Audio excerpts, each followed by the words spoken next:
It is 6:47 a.m. Rain streaks down my kitchen window in slow, deliberate lines.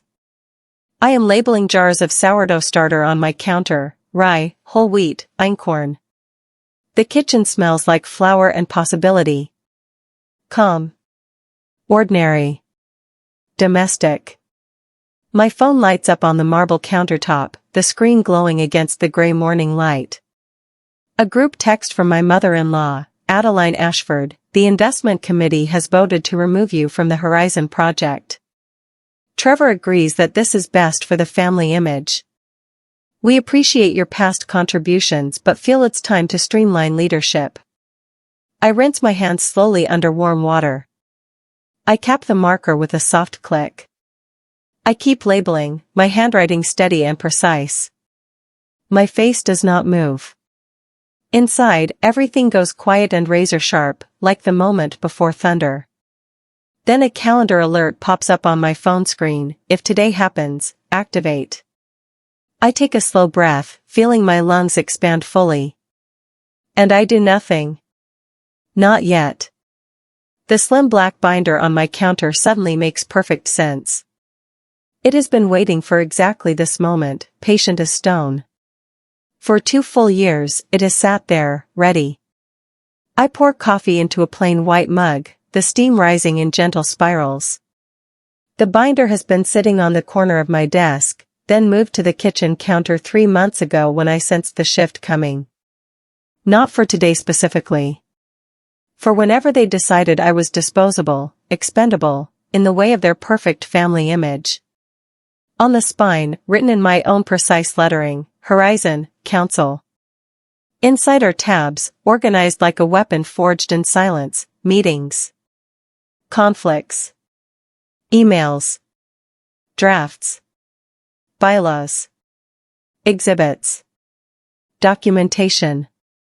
A business card slides free from the first page, held in place by a metal clip, Harlan Boss, ESQ, Corporate Governance and Investment Compliance. His office address is downtown, 3 blocks from the Ashford building. My phone buzzes with a new message, the vibration loud against the marble. Per prior arrangement, our 9 a.m. consultation stands. I've reviewed the materials you sent last month. We're prepared. I exhale slowly, feeling the weight of 2 years of careful preparation meeting reality. I realize this exact moment was predicted long ago. Not by luck or paranoia. By pattern. By watching Adeline operate for 7 years and knowing exactly how she handles people she thinks have outlived their usefulness to the family name. This morning proves I was right to prepare. Every single hour I spent building this defense was justified. Within an hour of her text, Adeline sends an internal email to donors and strategic partners. The subject line reads, Streamlining Leadership for Horizon's Next Phase of Growth. Inside, she writes with casual confidence, we no longer require Elowen's involvement in day-to-day operations. The executive team can carry Horizon forward without distraction. This change allows us to move faster on key initiatives while maintaining family cohesion. She copies Trevor. She copies the full board of directors. She copies people I have worked beside for 3 years, people who have called me for advice at midnight when numbers did not add up. I screenshot it on my phone. Then I screenshot it again on my laptop. I drop one copy into my secure cloud backup and another into a folder labeled Exhibits, A. I do not reply. I do not call her office. I do not text Trevor asking if he knew this was coming, if he agreed, if he tried to stop it. Because the answer does not matter anymore. What matters now is documentation. What matters is timing. What matters is the machinery I built in silence, beginning to move. My laptop lights up with a secure message from Harlan, the notification appearing in the corner of my screen. Just 3 words, received. Proceeding accordingly. The gears begin to turn, quiet and unstoppable. I close my eyes and see myself months earlier, sitting in a glass boardroom on the 42nd floor of the Ashford building. Late September, the afternoon sun cut sharp angles across the polished table. Adeline had just finished presenting the revised investment structure for Horizon, her voice smooth and confident, gesturing at projected returns that made the board members lean forward with interest. I pointed to Schedule C, conflict disclosure requirements.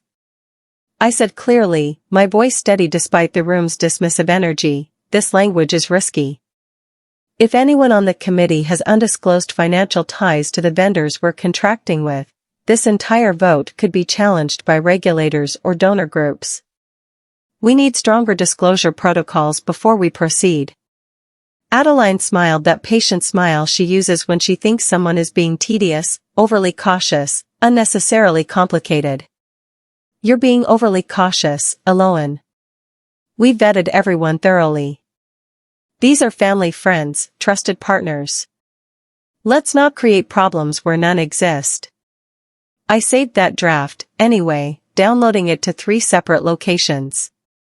Today, I open the file again and underline the same problematic line in digital red ink. It is now the project's weakest point, the crack in the foundation. That single clause, ignored by everyone who thought I was just being difficult, will come back to haunt them. Because I know something they have forgotten in their rush. Details matter when billions are involved. Compliance is not optional. I sit in the back of the board-adjacent strategy meeting, the one they hold before the real votes happen, where decisions are shaped before they become official. It is Tuesday afternoon, exactly 1 week after Adeline's removal text. No one looks at me directly when I enter the room. I slide away, conversations pause and restart. Adeline speaks with practiced confidence, gesturing at charts showing projected returns climbing steadily upward, painting a picture of inevitable success. Trevor nods along, his face carefully neutral, playing the supportive sun. I take notes in my leather journal, the one Adeline once mocked as old-fashioned during a family dinner, asking why I didn't just use a tablet like everyone else.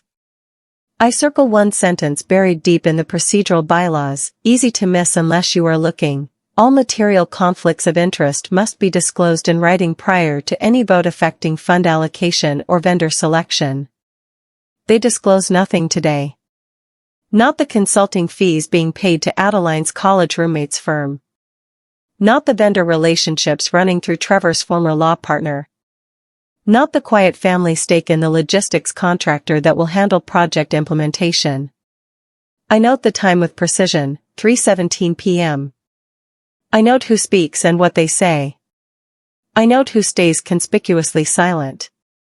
The final vote is scheduled for tomorrow morning at 10 o'clock sharp.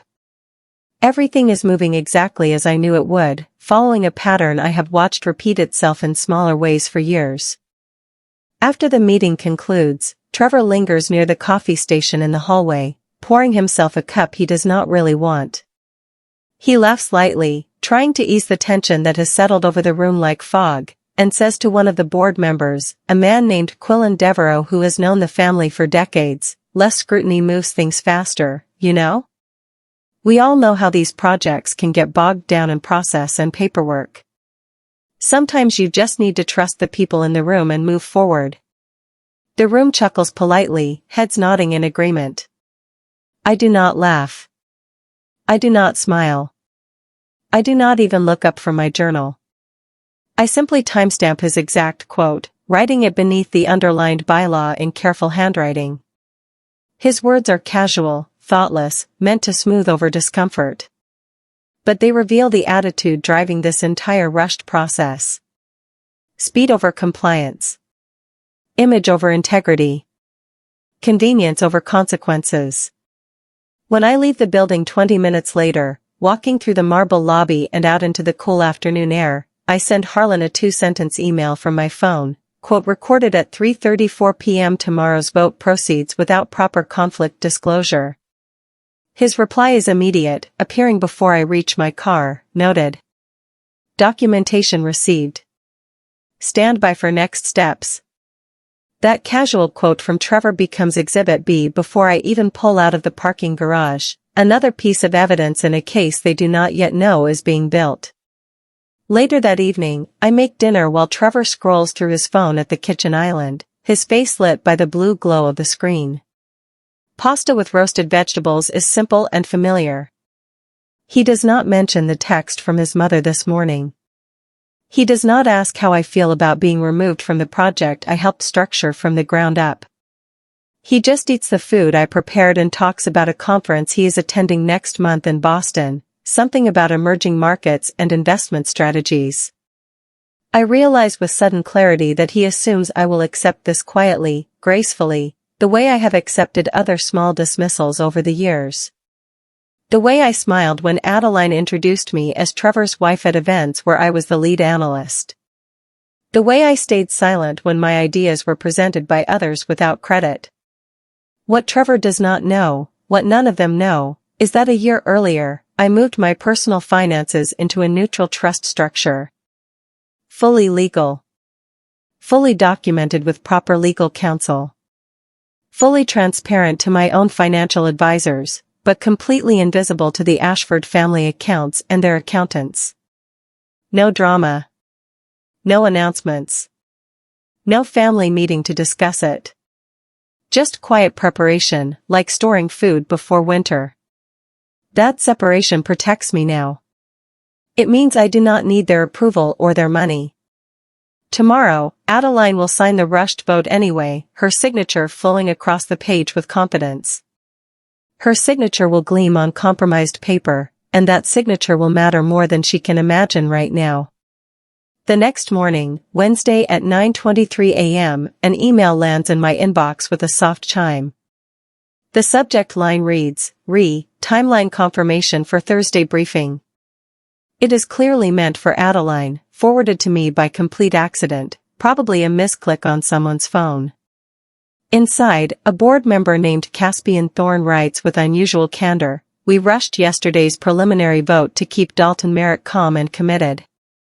He was getting nervous about implementation delays and threatening to pull his $200 million stake if we did not show forward momentum soon.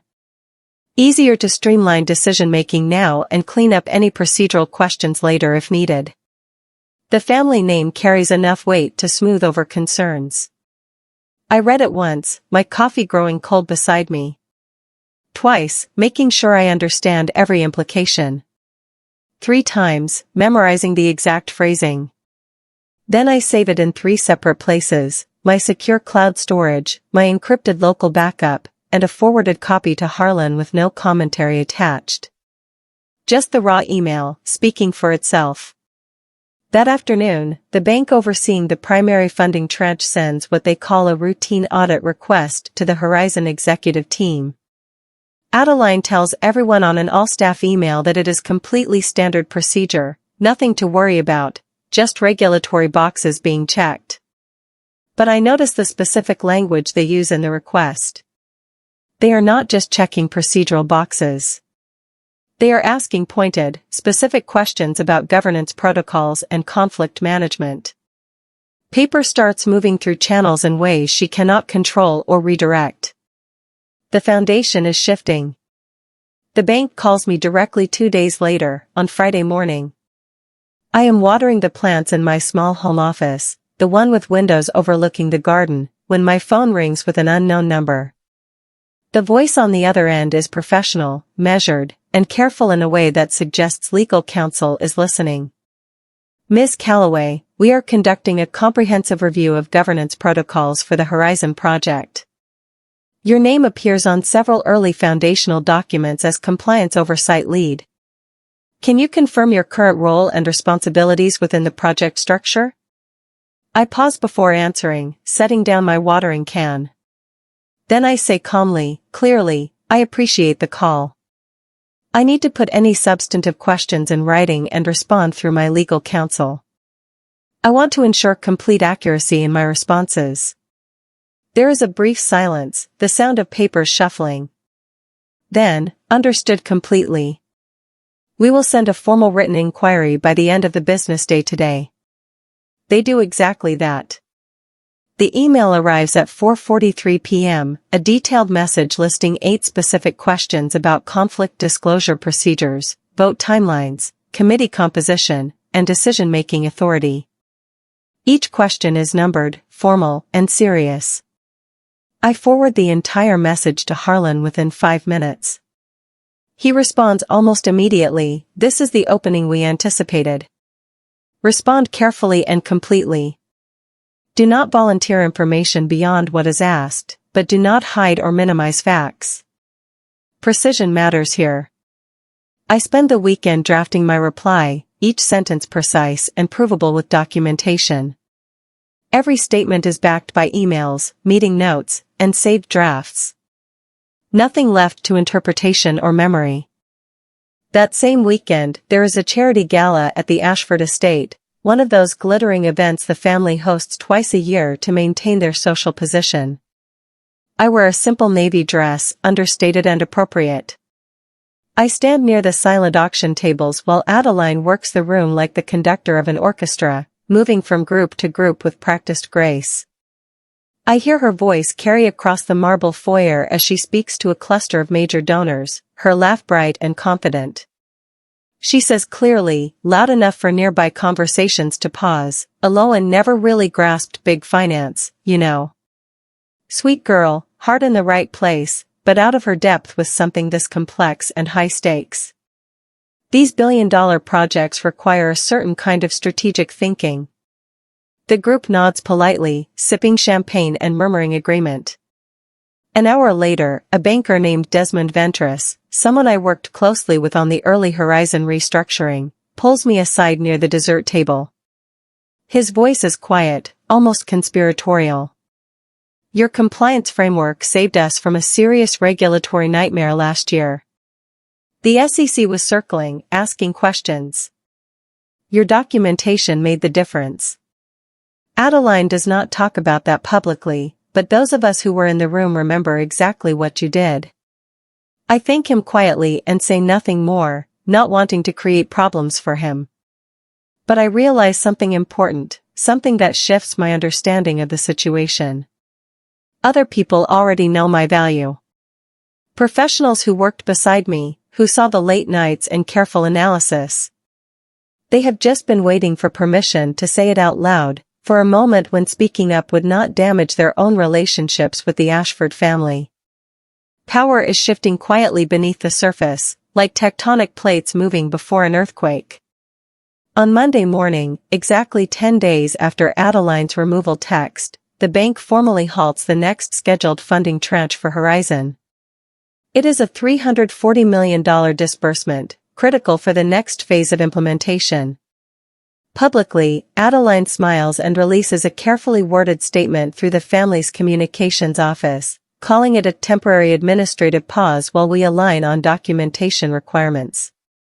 Her voice on the phone with board members is calm, dismissive of any concerns. Privately, I hear through Harlan's network that she is panicking, making calls late into the night, trying to understand what went wrong. By Tuesday afternoon, the Horizon board sends me a carefully worded email. The tone is professional but strained. "Given your historical involvement and deep expertise with the foundational structure, we would greatly appreciate your assistance in resolving these banking concerns and moving forward productively." Not an apology. Not an acknowledgement of the removal. Just a request framed as a casual professional collaboration between colleagues. I do not respond immediately.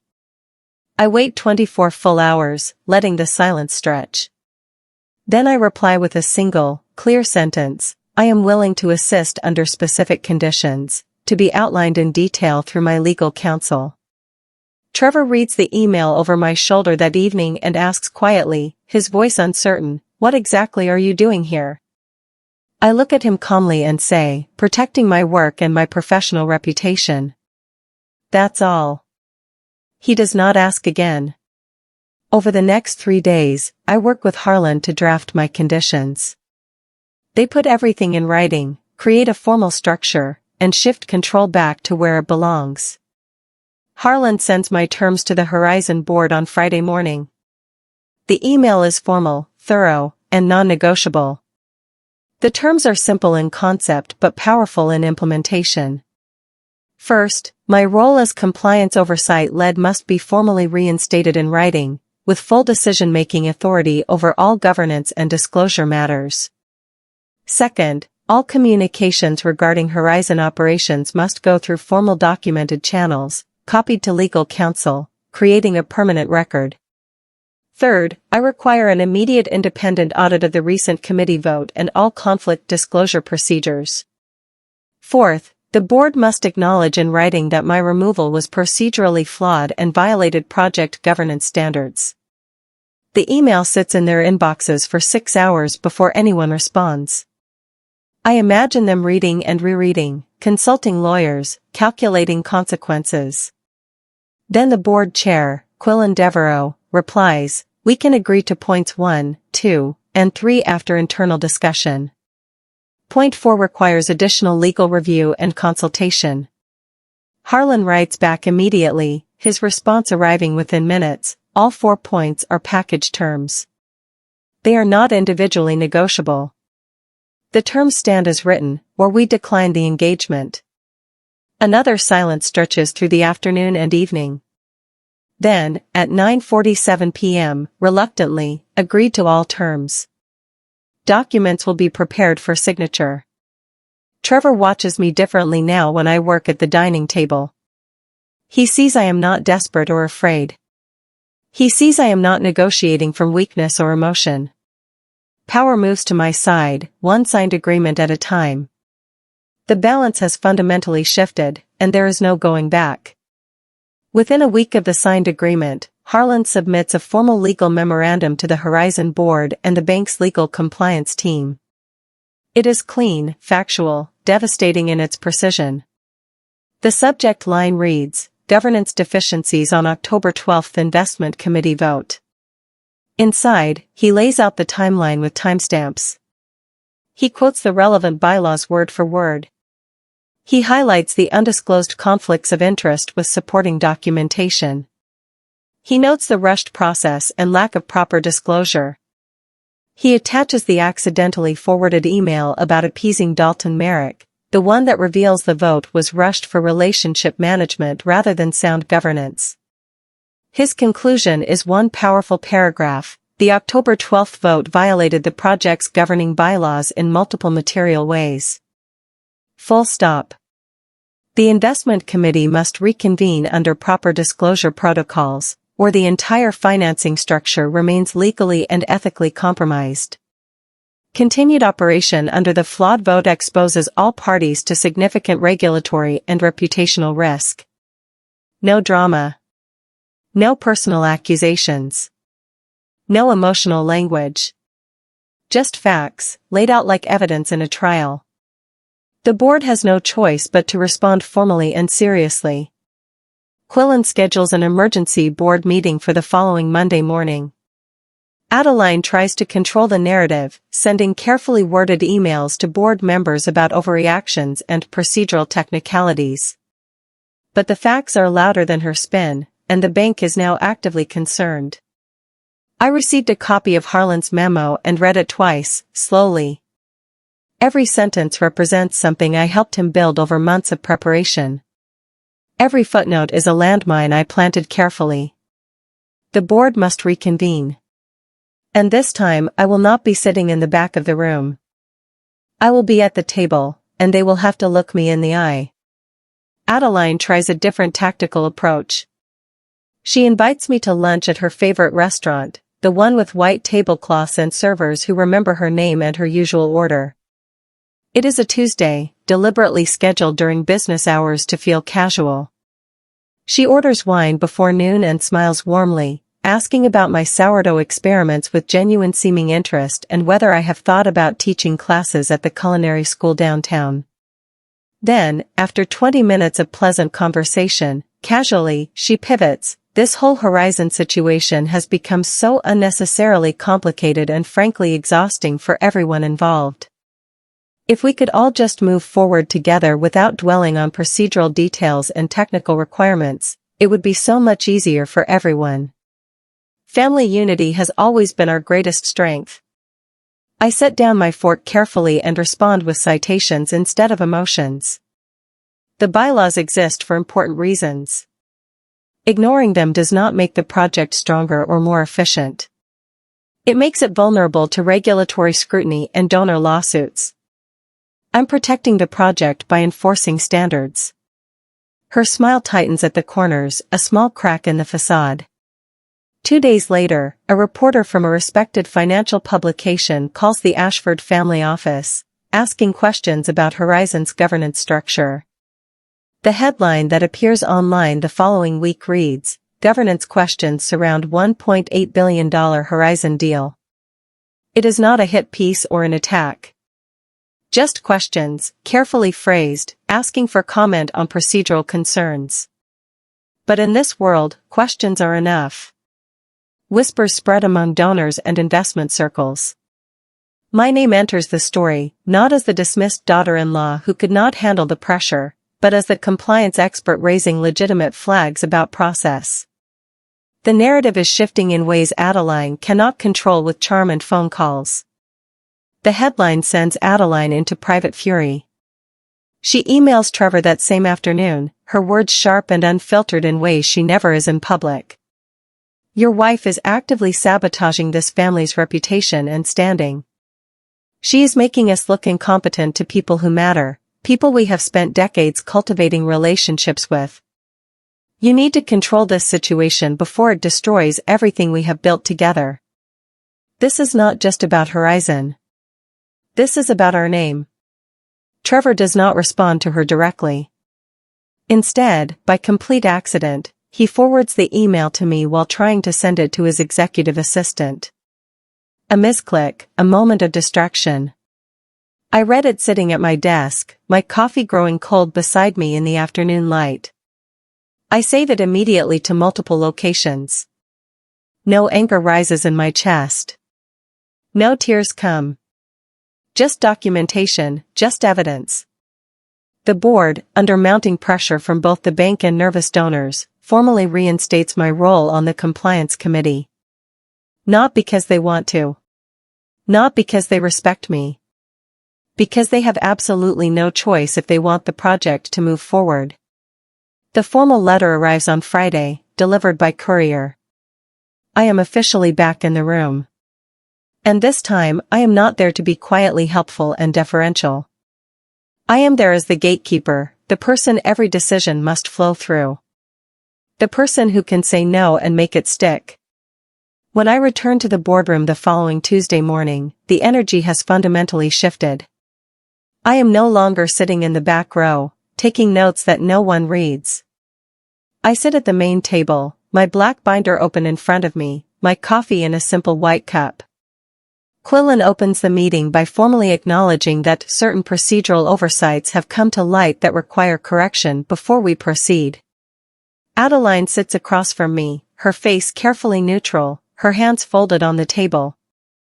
I speak only when necessary, but every time I do, I reference specific bylaws, specific emails, specific dates, and timestamps. I request a full independent third-party audit of the October 12th committee vote and all related vendor contracts and relationships. Quillen hesitates, glancing at Adeline. A donor representative at the table, a woman named Isolde Brennan who manages a family foundation, says quietly but firmly, "That seems not just prudent but necessary given the circumstances and the questions being raised." The motion passes with only one abstention. Adeline does not look at me for the rest of the meeting. But I see her hands tighten around her pen until her knuckles go white. Within 2 weeks, independent auditors from a respected national firm arrive. They are polite, efficient, and thorough in ways that make people nervous. They request files I have been quietly organizing for months. Everything I hand them is clean, properly indexed, and quietly damning. They confirm every single concern I raised in their preliminary report. The financing resumes, but only under the revised framework I designed. Adeline no longer controls the flow of decisions. I do. The revised framework I present to the full board is not complicated or revolutionary. It simply enforces what the bylaws already require, what should have been followed from the beginning. All conflicts of interest must be disclosed in writing before any vote. All votes were properly recorded with full committee presence and documented participation. All vendor contracts are reviewed by independent legal counsel before final approval. No exceptions for family, friends, or trusted relationships. Adeline tries to argue that it is too cumbersome, too slow, that it will kill momentum and make them less competitive. But Dalton Merrick, the major donor who threatened to pull his $200 million stake, speaks up clearly. I want complete transparency. I do not care if it takes longer. I care that my foundation's money is protected and properly managed. This framework gives me confidence. Other donors around the table nod in agreement, relief visible on their faces. The framework passes with only one dissenting vote. Adeline's. I am now the person every major decision must flow through for approval. Not because I demanded power or played political games. Because I built systems so sound, so reasonable, that no one can dismantle them without looking reckless or suspicious. Adeline realizes with visible shock that she no longer controls the path forward. Her confidence, once absolute and unshakable, begins to crack visibly. She leaves the meeting 15 minutes early, citing another engagement across town. But I see the tension in her shoulders as she walks out, the way her assistant rushes to follow her. The power structure has inverted completely. 2 months pass with surprising speed. The independent audit completes its work in mid-January. The findings are made formally available to the board, the bank, and all major donor representatives. Every concern I raised is validated with detailed evidence. The rushed vote, the undisclosed conflicts of interest, the vendor relationships running through family connections. All confirmed. All documented. All presented in a 47-page report that cannot be dismissed or explained away. The report's recommendations are clear: restructure the oversight committee, implement the compliance framework I designed as mandatory policy, and require quarterly independent reviews going forward. The bank unfreezes the funding tranche, but with explicit conditions attached. All future disbursements require a written sign-off from the compliance oversight lead. Me. Adeline can no longer move money or approve contracts without my approval and signature. The power dynamic has completely reversed. Donors begin reaching out to me directly with questions about timelines, risk management, and implementation strategy. I respond professionally to every inquiry, copying Harlan on every exchange to maintain proper documentation. One evening in late January, Trevor comes home and finds me reviewing vendor contracts at the dining table, highlighter in hand. He sits down across from me and asks quietly, "How did you know this would happen exactly this way?" I look up from the contracts and say simply, "I watched her do it to other people for 7 years. I knew I would be next eventually. I just prepared for it." The truth is that simple and that complicated. The breaking point comes at a family dinner in early December, just before the holidays. Adeline hosts at her estate, the long formal table set with crystal glasses and silver that has been in the family for generations. The first hour is polite and careful. Everyone talks about holiday plans and travel schedules. But after the second bottle of wine is opened, after dessert is served, Adeline's careful control begins to slip. She looks at me across the table, her eyes bright with wine and frustration, and says loudly enough for everyone to hear, "You have made this family look incompetent and dysfunctional. You have embarrassed us in front of people we have spent decades cultivating. All because you could not accept a simple management decision gracefully." I do not raise my voice. I do not stand or gesture. I simply say calmly, "The decision violated the project's governing bylaws." Ignoring that fact does not make it disappear. It just creates bigger problems later. She stands abruptly, her chair scraping hard against the floor. "You are a burden, Elowen. You have been from the moment Trevor brought you into this family. Trevor married beneath him, beneath this family's standards, and now we are all paying the price for his poor judgment.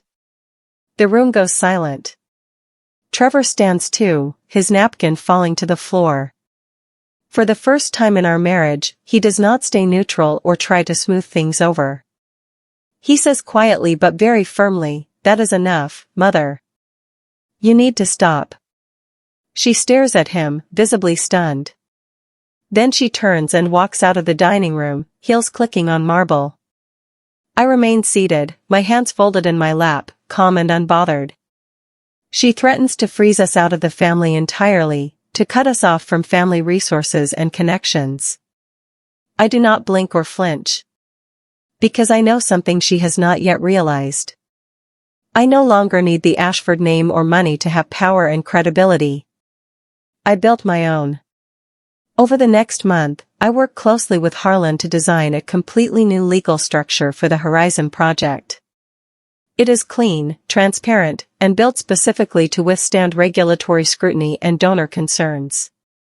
The investment is housed in a newly created independent entity, governed by a board with clear fiduciary duties to donors, not family loyalty or social connections. Every conflict disclosed. Every vote recorded and documented. Every dollar is tracked with proper oversight. The structure protects the project from the chaos of family politics and personal agendas. I present it to the full board in a January meeting. Quillen reviews it carefully over several days, consulting with 3 different law firms.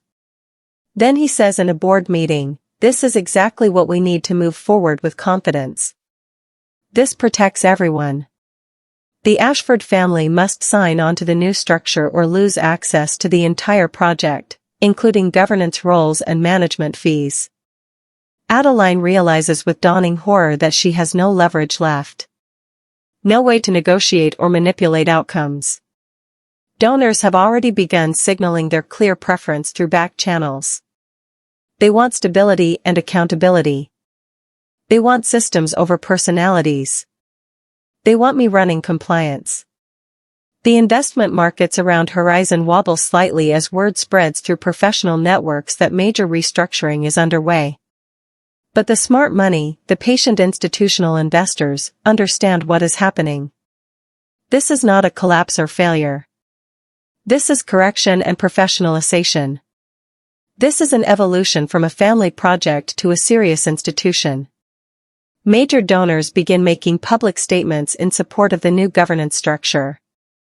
Dalton Merrick releases a formal comment through his foundation's communications office, praising the strong commitment to transparency and donor protection demonstrated by the restructuring effort. 2 other significant investors with combined stakes exceeding $400 million follow his lead within days. Adeline hesitates, trying desperately to rally support among her old social network, making calls and scheduling lunches with people who have known the family for decades. But the landscape has shifted fundamentally beneath her feet. Money chooses stability and safety over loyalty and tradition. By late January, it becomes clear that resisting the new structure will only isolate the Ashford family further and damage their reputation more severely. Quillen schedules a formal signing meeting for the first week of February. The legal documents are prepared meticulously, reviewed by multiple law firms representing different stakeholders, and distributed to all relevant parties 5 days in advance. On the morning of the signing, I arrive at the downtown office early. I am wearing a gray suit, my hair pulled back simply, my face calm and professional. Adeline arrives exactly 10 minutes late, her expression tight and controlled. The papers sit on the polished conference table, waiting. Pens are laid out precisely. No drama. No speeches or explanations. Just signatures that will legally transfer governance authority to the new independent entity. To the structure I built carefully over months. To systems that protect the project from personalities. Adeline signs slowly, each signature deliberate. Her pen moves across page after page with visible reluctance, with resistance in every stroke. She does not look at me once during the entire process. She does not look at Trevor or Quillen. She simply signs each designated line, her jaw set, her shoulders rigid. When she finishes the last page, she places the pen down carefully on the table and stands without a word. "I hope you are satisfied with what you have done to this family," she says to no one, her voice tight. Then she leaves the conference room without waiting for responses, her assistant gathering her things and hurrying after her. The rest of the board signs quickly and efficiently. The process is now just administrative. The entire signing takes less than 30 minutes. But in that brief half hour, power visibly relocates. The signed documents make all the earlier emails, all the rushed votes, all the dismissive comments part of the permanent public record. Adeline's influence shrinks to a ceremonial advisory role. She is still technically on the board, but she no longer controls decisions or outcomes. 3 weeks later, the family issues a quiet written apology through their lawyer. It is awkward, late, legally careful, and incomplete emotionally. But it exists on paper. I acknowledge it professionally through Harlan and move forward. Trevor asks me one evening while we are cleaning up after dinner, "What do you want now? What does success look like for you?" I look past him, past the family dynamics, and say clearly, "I want to build something that lasts beyond personalities. Something real." Over the next 12 months, the Horizon project stabilizes dramatically under the new governance structure. Funding flows smoothly without interruption. Donors feel protected and informed. The project expands successfully into 3 new regions, meeting every milestone on time and under budget. My role becomes less operational as strong systems take over. I step back from day-to-day management and launch my own independent advisory firm in September, specializing in governance design for high-stakes investment projects and family foundations. My first clients are direct referrals from Dalton Merrick and 2 other Horizon donors who watched how I handled intense pressure with professionalism. Within 6 months, I am consulting for 4 different billion-dollar funds, helping them build compliance frameworks that prevent the kind of chaos the Ashford created. My firm grows quietly but steadily. By the 2nd year, I hire a small team of specialists, a former SEC attorney, a compliance analyst, and a project manager. We work out of a light-filled office with glass walls and thriving plants on every surface. The space feels calm and professional. Trevor supports my work fully now, finally understanding that my strength was never about competing with his family or proving them wrong. It was always about protecting my work and building systems that matter. My reputation in the investment industry has shifted significantly. I am no longer just Trevor Ashford's wife, the quiet one at family events. I am Elowen Calloway, the person who restructured Horizon and proved that governance is not optional bureaucracy. It is the foundation on which everything else is built. 2 full years after the signing, I received an unexpected email from Adeline. The subject line reads simply, "Meeting request, private discussion." She asks if we can speak privately, at my convenience, at a time that works for my schedule. The tone is different from anything she has ever sent me before. Less commanding, more careful. I agree after thinking about it for a day, setting the meeting for a Thursday afternoon at my firm's office. When she arrives, she looks smaller somehow, less imposing. The confidence that once filled every room has dimmed noticeably. I offer her tea, which she accepts. We sit across from each other in my glass-walled office, surrounded by carefully tended terrariums and framed project summaries from successful engagements. She looks around slowly, taking in the space I have built independently. Then she says quietly, "I underestimated you completely. I thought you were just Trevor's wife, someone playing at business. I was wrong." I do not respond immediately. I let the silence sit between us, heavy and meaningful. Then I say, "You treated me like a burden because I asked questions that complicated your plans. You removed me because you thought I was in the way of efficiency. But the questions mattered. The details mattered. They always matter when billions of dollars and people's trust are involved." She nods slowly, her face difficult to read. Then she says, I would like to discuss a potential partnership. The family is launching a new impact fund, and we need someone with your expertise and reputation to structure it properly. Someone donors will trust. I stand and move to the small table beside my desk, where several terrariums sit in a row. I mist the plants slowly, the small spray bottle clicking softly in the quiet office. I take my time, moving carefully from one glass container to the next, tending each plant. Adeline watches me, waiting for an answer, probably not used to waiting for anything. Finally, I turn back to her and say calmly and clearly, I am willing to consult on your new fund. But it will be structured entirely under my governance framework. Full transparency. Independent oversight. Mandatory conflict disclosure. Quarterly audits. No shortcuts, no exceptions, no special treatment for family connections. She hesitates, her hands tightening slightly in her lap. Then she nods. I expected that answer. I accept those terms. I sit back down and pull out a standard contract template, one I have now used successfully for 5 other clients. I walk her through the terms section by section, explaining each clause with the same patient precision I used when I pointed out risks 2 years ago in that boardroom. This time, she listens carefully. She asks clarifying questions.